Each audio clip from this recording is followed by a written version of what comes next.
everybody, Panzer King back here in the Lion's Den, and no, this is not General Hand Grenade's turn. This is the War of 1941, the Peruvian Ecuadorian conflict. And this is an event that happens in the South American or Latin America war expansion.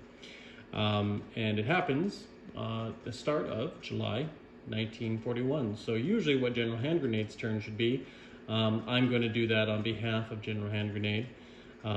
We've already discussed it, we've already talked about it. In fact, we already talked to the designer about it and how we're going to conduct this. In fact, one interesting thing about this war is that the Americans and the German player, they both can buy something and show it to to the opponent at the same time. It's kind of a surprise buy. Unfortunately, though, General Hand Grenade's not here, and so what we ended up doing was we talked to the designer, and I said, or we discussed, we let him know, and then he let us know back what we both picked. So we were stuck with that buy. So you guys are probably curious on what element or what unit the Ecuadorians or the Americans bought and what the Peruvians or the Germans bought. And here it is. The Americans bought a fighter and the Peruvians bought a mountain infantry. So that's what they're going to be fighting with in this battle. Now the Peruvians attack first, so they'll be attacking into Ecuador, and Ecuador will be mountain territory, same as Peru, so they're going to be suffering mountain rules.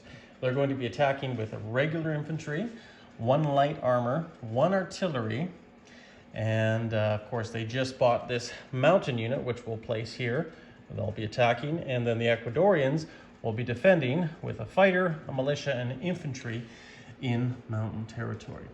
And how this war is going to pan out is basically whoever can take the other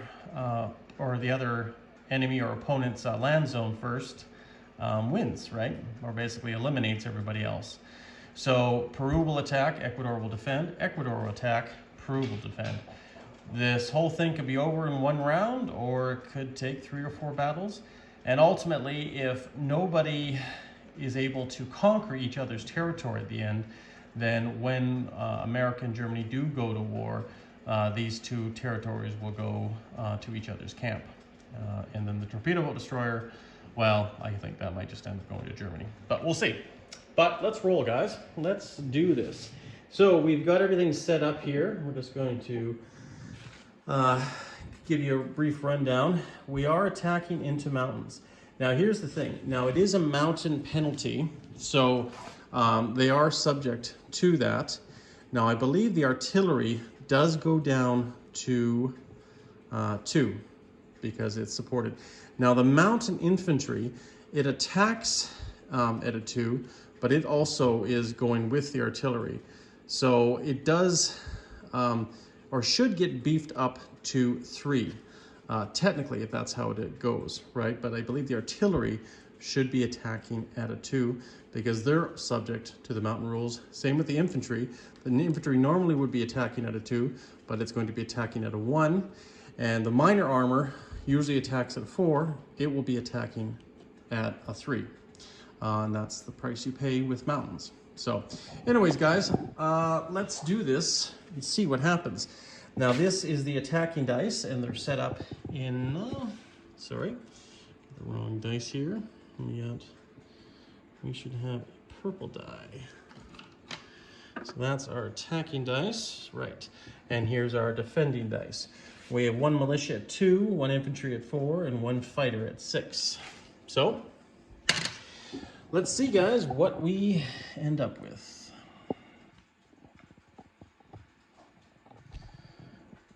One would think the odds are with the Peruvians, but who knows? Dice are fickle things. Now we're going to roll the artillery first, just because it is first strike. Look at that, got a 2. So first strike, we'll take the militia off, and the militia's gone. And then we'll roll the remaining dice. 7, 5, so that makes no difference. This one is slightly cocked, but it's predominantly 2. And I just want to do this trick. No, so there we go. But that's where it naturally left. So 5. So probably the best way to say it, even though this is slightly, that they're all misses, which is very likely. Defense rolls. Well, see if we get any luck. So these are both cocked here. Let's just do the whole thing.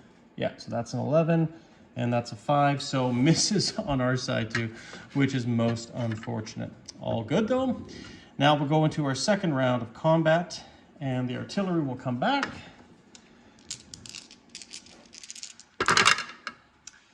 And 1 hit on the artillery again. Look at that. So now the infantry is taken off. I still get to roll that infantry, my bad. And we'll roll those guys. Misses again. Oh boy, oh boy. Not a good game, or not a good battle for the Ecuadorians, that's for sure. Couldn't even take 1 unit off so far. Now we're gonna go into our third round of combat. And the artillery hit again 3 times in a row. So now the fighter will get its retaliatory hit and missed again. So not 1 unit was taken off. So I guess General Hand Grenade will be quite happy with that because he knows how bad the Argentinian Navy struggled against the Brazilian Navy. So I guess this is payback. So currently right now, everything gets taken off. And every unit will march into Ecuador and occupy Ecuador. There we go. And I believe I do have a Peruvian rondel we'll put up there.